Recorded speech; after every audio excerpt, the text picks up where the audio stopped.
1, 2, 3, come on.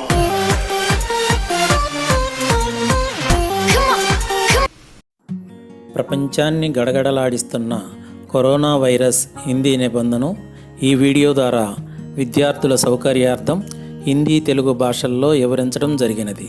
Hindi నిబంధనకు 10వ తరగతి పబ్లిక్ పరీక్షల్లో 8 మార్కులు కేటాయించడం జరిగినది.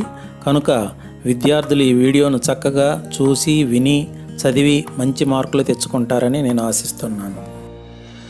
వివరాల్లోకి వెళ్ళే ముందు మా ఛానల్ లైక్ చేయండి, షేర్ చేయండి, కామెంట్ పెట్టండి.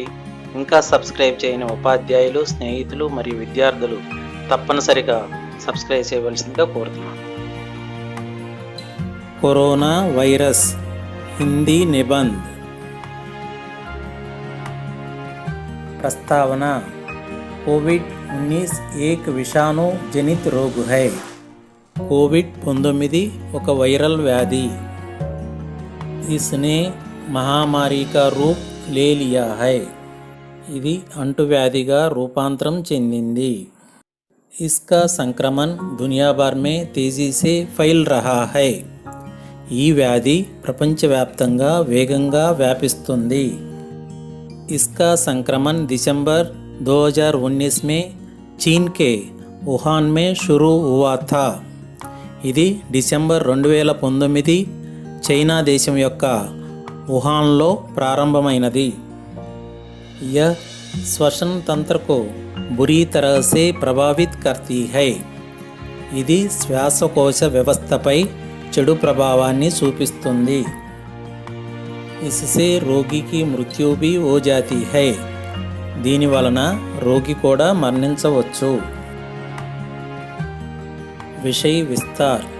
कोविड-19 के संक्रमण से बुखार, जुकाम, सांस लेने में तकलीफ, नाक बहना और गले में खराश जैसी समस्याएं उत्पन्न होती है.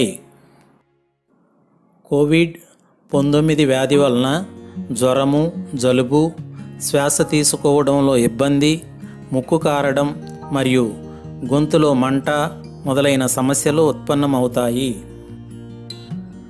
छोटे बच्चे, बुजुर्ग या जिन लोगों को पहले से अस्थमा, मधुमेह या हृदय संबंधी बीमारी है, उनके मामले में खतरा गंभीर हो सकता है. చిన్నపిల్లలు, పెద్దలు లేదా ఎవరికైతే ముందు నుండే ఆస్తమా, మధుమేహం లేదా హృదయ సంబంధ వ్యాధులు ఉన్నాయో వారి విషయంలో తీవ్రమైన ప్రభావం ఉండవచ్చు. విశ్వ स्वास्थ्य संगठन ने भी इसे महामारी घोषित कर दिया है. ప్రపంచ ఆరోగ్య సంస్థ WHO కూడా ఈ వ్యాధిని అంటువ్యాధిగా ప్రకటించింది. कोरोना वायरस का संक्रमण हो जाए तो. इस समय कोरोना वायरस का कोई इलाज नहीं है, लेकिन बीमारी के लक्षण कम होने वाली दवाइयाँ दी जा रही है. కరోనా వ్యాధి సంక్రమించినట్లయితే ఈ సమయంలో కరోనా వ్యాధికి ఎటువంటి చికిత్స లేదు, కానీ వ్యాధి లక్షణాలను తగ్గించడానికి మందులు ఇవ్వబడుతున్నాయి. జబ్ తక్ ఆప్ ఠీక్ నా హో జాయే తబ్ తక్ ఆప్ దూసరోं से अलग रहे. ఎప్పటి వరకైతే మీరు ఆరోగ్యవంతులుగా లేరో అప్పటి వరకు ఇతరులకు దూరంగా ఉండాలి. कोरोना से बचने का उपाय.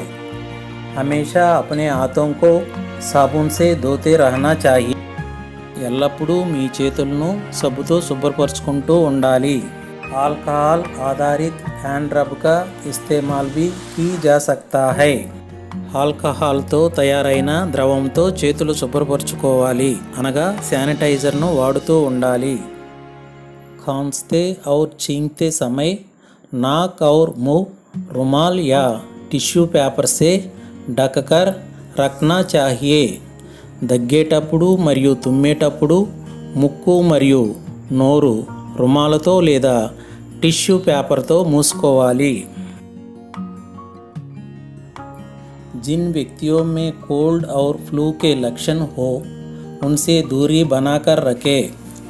ఏ వ్యక్తులకైతే కోల్డ్ మరియు జలుబు లక్షణాలు ఉన్నాయో వారి నుండి దూరంగా ఉండాలి.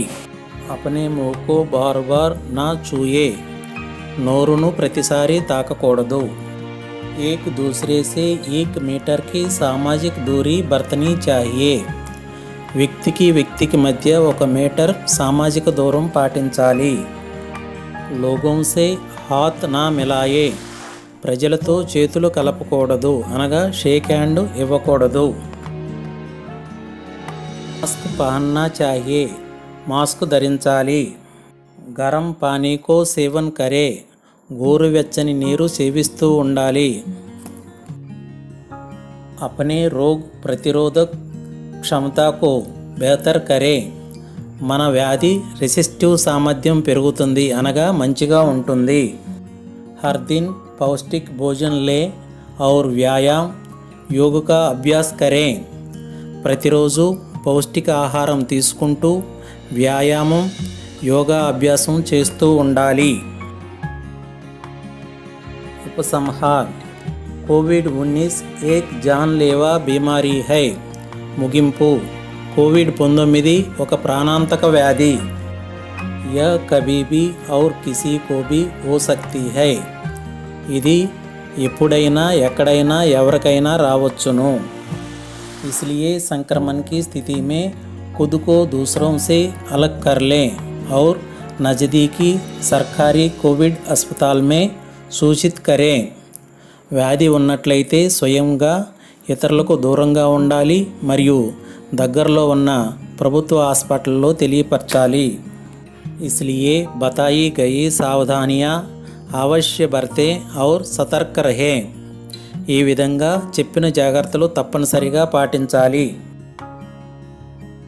अब तक विषाणु के कारण पूरी दुनिया में करोड़ों लोग इससे संक्रमण हुए थे. ఇప్పటి వరకు వైరల్ వ్యాధి కారణంగా ప్రపంచంలో కోట్ల కొలది మందికి వ్యాపించింది. इसका असर आर्थिक गतिविधियों पर भी पड़ा था. దీని ప్రభావం ఆర్థిక కార్యకలాపాల మీద కూడా ఉంది.